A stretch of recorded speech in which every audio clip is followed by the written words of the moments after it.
안녕하세요, 조피디입니다. 일주일 동안 잘 지내셨나요? 오늘은 스마트폰 동영상 촬영 기법 그리고 카메라 앵글에 대해서 알아보도록 하겠습니다.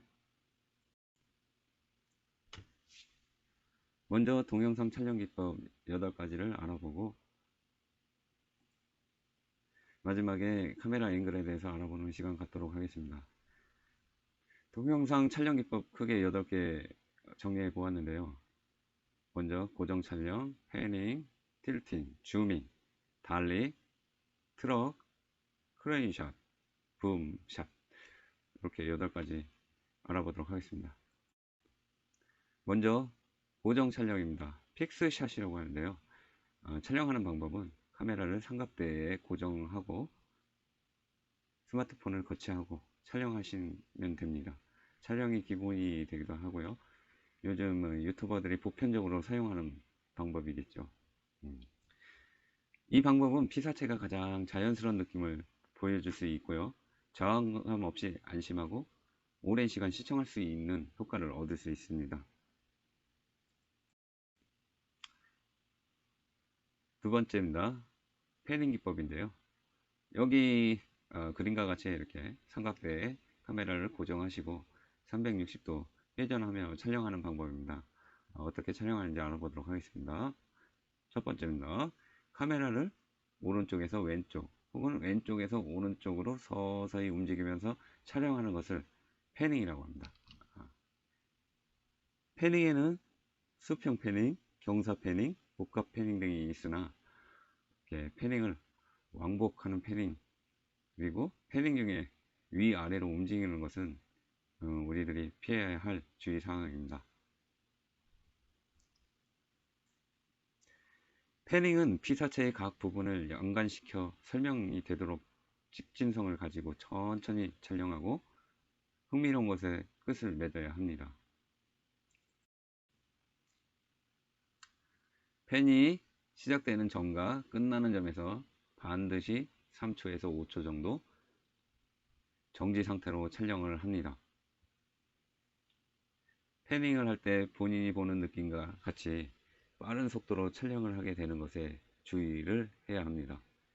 이것은요, 카메라에 회전시키는 속도는 시청자가 충분히 화면을 볼 수 있을 정도로 천천히 해야 하기 때문입니다.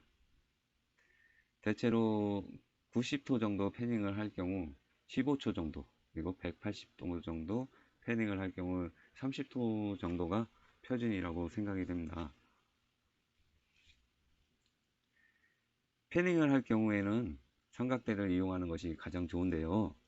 그렇지 못할 경우가 있겠죠. 이럴 경우에는 몸의 시작점과 끝 지점, 그리고 중간 지점에 바르게 자리를 잡고 부드럽게 움직이는 연습을 충분히 하신 후에 패닝을 시작하시는 게 보다 좋은 영상을 얻을 수 있는 방법이라고 생각이 됩니다. 맨 처음엔 균형 감각이 좀 흐트러져 가지고 쉽지 않은데 천천히 연습하다 보면은 좋은 영상을 촬영할 수 있는 자세가 나옵니다. 이번에는 제가 LC 동영상으로 저희 회사 사옥을 한번 촬영해 보았는데요. 이 영상 한번 보고 가시겠습니다. 일단 패닝이고요. 좌에서 우 저희 회사 사옥 옥상을 촬영해 보았습니다. 옥상은 주로 주차장이고요. 하늘에 뭉게구름이 많이 멋있습니다. 이 영상은 제가 참고 영상으로 다운을 받았고요. 서서히 왼쪽으로 화면이 진행이 되고 있습니다.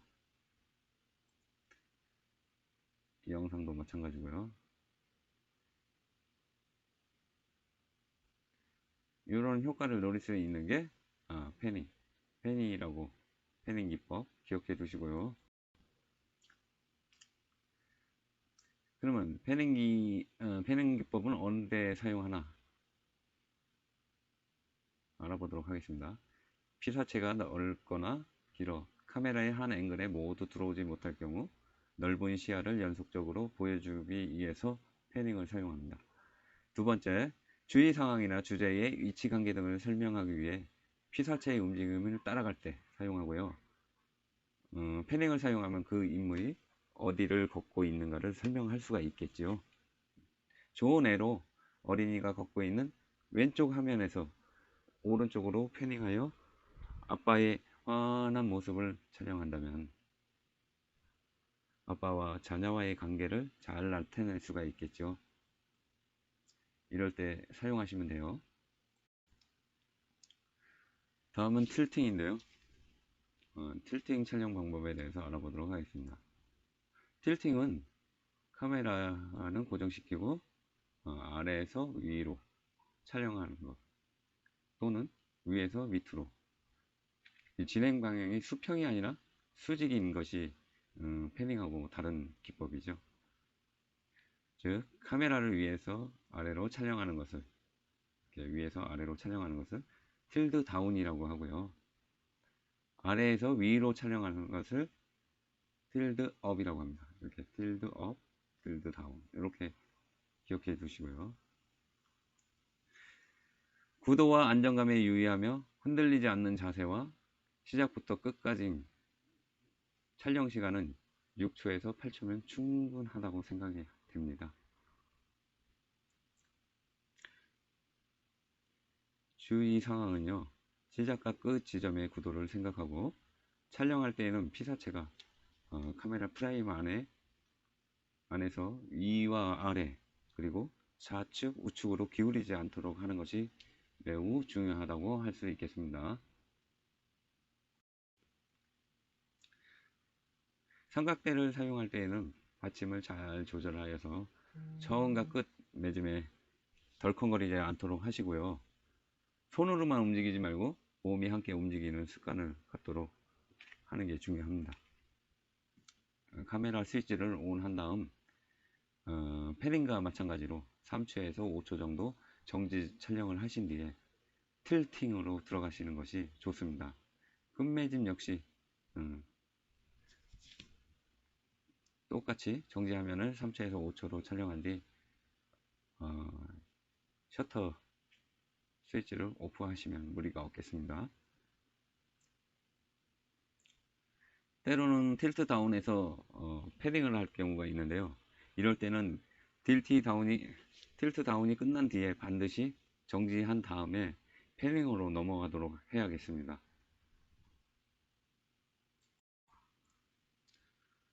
다음은요, 틸드업 애쉬 동영상을 제가 촬영해 보았는데요. 요거 현수막, 배너 현수막인데 요걸 그냥 건물로 생각하시고 보시면 더 이해가 빠를 것 같아요. 먼저 틸트 업, 카메라 셔터를 누르고 3초에서 5초 정도 정지 화면을 찍으신 후 서서히 아래서 위로 8초에서 9초 정도 촬영하시면 되겠습니다. 끝나는 지점에서 정지하면 3초에서 5초 정도 촬영하시고 마무리 하시면 될 것 같고요. 다음은 틸트 다운입니다. 먼저 이 부분을 정지 화면으로 3초에서 5초 정도 촬영하신 후 서서히 아래로 카메라 각도를 이용해서 서서히 아래로 촬영해 나가시고 촬영이 마무리되는 부분에서 정지 화면으로 하나, 둘, 셋, 넷, 다섯 3초에서 5초 정도 촬영하신 후 마무리 해 주시면 무리가 없겠습니다.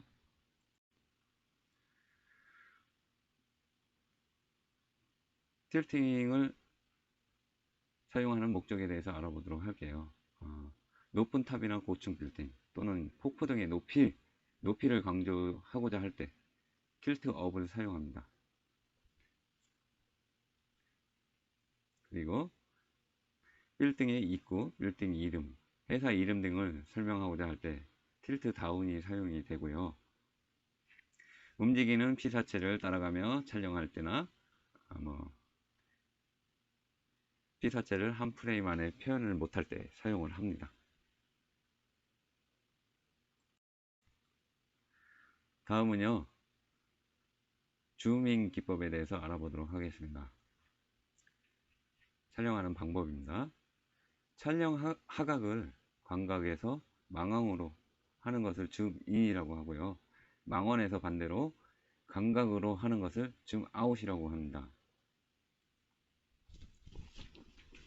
쉽게 얘기하면 스마트폰 줌 기능을 활용해서 줌을 확대하는 것을 줌인, 확대해서 찍는 걸 줌인, 그 다음에 망원에서 감각으로 줌아웃 하는 거, 축소해서 찍는 거, 요걸 줌아웃이라고 합니다. 패닝이나 틸팅과 마찬가지로 처음과 끝 마지막 화면을 3초에서 5초 정도 정지 화면을 찍으신 후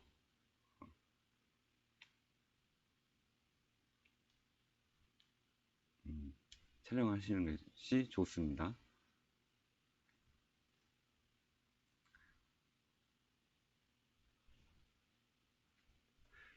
안전된 화면을 만들어야 하며 여기 3초에서 5초 정도 충분한 시간을 주어 안정된 화면을 만들어야 하며 반드시 목적을 가지고 줌밍을 해야 합니다. 같은 피사체에 대해 몇 번이고 반복하는 것은 삼가하는 게 좋습니다. 초보자들이 흔히 줌밍을 자주 사용하는데요. 화면이 어지럽고 의미가 없이 사용하시는 것을 볼 수가 있는데 이거 너무 많이 사용하시면은 정말 의미 없고 보시는 시청자들분께 시청하는데 좀 어려움을 겪을 수가 있습니다. 요거 주의해 주시고요. 꼭 필요할 때만 사용하시면 좋을 것 같아요. 이번에는 NC 동영상을 제가 촬영해 보았는데요. 여기 동네 사무실 앞에 골목길입니다. 여기 그 전기 피사체, 목표하는 피사체는요, CC 카메라를 초점을 맞추고 촬영을 진행하였습니다. 이거 참고하셔서 보시고요. 먼저 줌인 동영상을 먼저 보시겠습니다. 이제는 3, 4초 안에 카메라를 끌어당겨서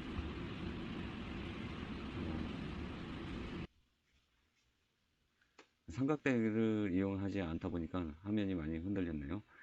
다음에 줌 아웃,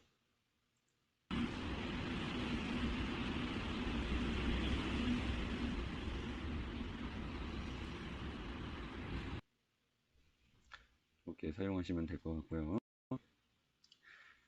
줌을 사용하는 목적에 대해서 알아보도록 하겠습니다. 시청자의 시선을 특정 피사체에 집중시키거나 작가의 의사를 명확히 전달하기 위해 줌인을 사용하는 것입니다. 일종의 이제 클로즈업이라고 그러죠. 드라마나 영화 같은 데 보면 주인공을 부각시키기 위해서 클로즈업을 많이 사용하시는데요. 이럴 때 많이 사용한다고 생각하시면 좋을 것 같아요. 예를 들자면 노래하고 있는 합창단 속에서 주인공인 아이를 소개할 때 또는 아파트에서 내 집을 강조할 때 이럴 경우에 사용할 수가 있겠죠. 피사체가 위치하고 있는 것을 설명하기 위해 줌아웃으로 설명을 합니다. 예를 들자면 어린이가 도시락을 먹고 있는 장면을 클로즈업을 한 다음에 줌아웃을 하게 되면 어린이가 어디에서 무엇 때문에 그 장소에서 도시락을 먹고 있다는 것이 설명이 되겠지요.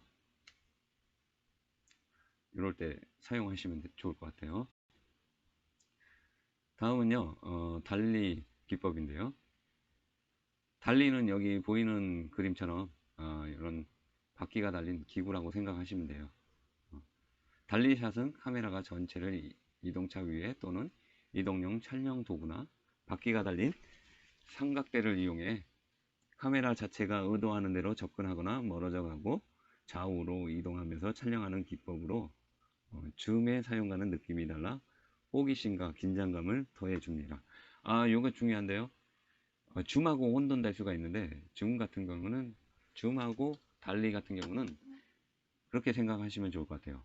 줌은 카메라가 고정되어 있는 상태에서 줌 기능을 이용해서 그 피사체를 끌어당기고 멀리하고 이렇게 생각하시면 될 것 같고요. 달리 같은 경우는 그 달리라는 기구를 이용해서 피사체에 직접 카메라가 움직이는 거죠. 카메라가 고정되어 있고 카메라가 움직인다. 이렇게 차이점을 생각하시면 될 것 같아요. 직접 피사체에 다가가는 것입니다. 이렇게. 그리고 멀어지고. 일반적으로 이게 내에 있는 거 쓰는 분도 많은데 대부분. 근데 이런 거 이제 집에서 촬영하실 때는 아이들 갖고 노는 뭐 장난감 자동차에다 끈을 매달아 가지고 사용하는 방법도 있어요.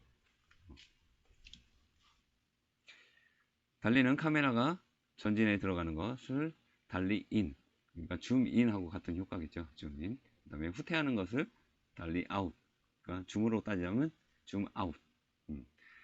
좌우로 피사체를 따라가며 촬영하는 것을 팔로우업, 팔로우업이라고 합니다.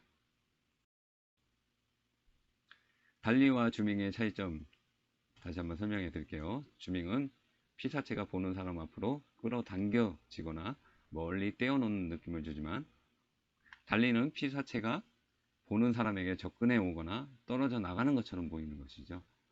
이 때문에 보는 사람이 별로 의식하지 못하게 클로즈업 하거나 롱샷으로 사용하기도 합니다. TV에 있어서는 레일 없이도 자유자재로 이동할 수 있는 페데스탈 위에 올려져 있기 때문에 영화보다는 간편하게 달리샷을 얻을 수 있는 장점이 있겠습니다. 방송국에는 좀 편하겠죠. 네, 뭐 캠코더 뿐만 아니라 캠코더나 우리가 갖고 있는 스마트폰으로 달리 효과를 내려면 걸어가면서 촬영하는 방법이 있는데요. 상당한 연습이 필요하겠죠. 숙련되지 않은 상태로 한다면 조심스러울 때 촬영을 해야 될 것 같아요. 다음은 트럭 기법입니다. 카메라가 피사체 앞에서 옆으로 이동하는 것을 트럭이라고 합니다. 피사체가 옆으로 움직일 때 사용하는 방법으로 좀 더 나은 구도를 잡을 때 사용을 합니다. 움직이고 있는 피사체를 따라 촬영하는 카메라의 움직임을 트래킹 샷이라고도 합니다. 달리샷과 트럭샷 용어는 다르지만 거의 같은 뜻으로 사용되고 있습니다. 트럭을 전지하는 걸 트럭업, 그 다음에 후퇴하는 것을 트럭백이라고 하는데요. 이게 뭐 달리에서 다가가는 것을 달리 업, 달리 아웃 이렇게 사용하는 것처럼 트럭은 트럭업, 트럭백. 이게 백이라는 말이 틀리겠죠. 클레인샷인데요. 달리샷이 원칙적으로 수평 이동이고 클레인샷은 기중기증이 장비에 카메라를 올려놓고 이동 촬영하는 것인데요. 자유자재로 승강하고 방향을 바꾸며 이동할 수 있는 클레인샷, 보다 입체적이고 다이내믹한 표현을 할 수가 있겠습니다. 시청자들에게 카메라의 이동을 확실하게 의식시키는 점에서 더욱 효과적인 기법이라고 보시면 될 것 같아요. 다음은 붐샷인데요. 붐샷은 아마추어가 시도하기에 여러 가지로 어려운 점이 있습니다. 일반 영화나 드라마에서 자주 쓰이는 기법인데요. 뜻과 같이 돛대처럼 카메라가 위아래로 움직이며 촬영하는 것을 말하는데요. 올리는 것은 붐업, 붐다운, 서로 다른 감각의 화면을 표현하는데, 틸트 촬영과는 전혀 다릅니다. 틸트 같은 경우는 카메라 각도를 이용해서 위아래로 촬영을 하는 것이고, 붐샷 같은 경우는 이거 돛대처럼 카메라를 매달고 위아래로, 카메라가 직접 위아래로 움직이면서 촬영하는 것이 틀린데요. 붐업 같은 경우 피사체로부터 시각을 이탈시켜서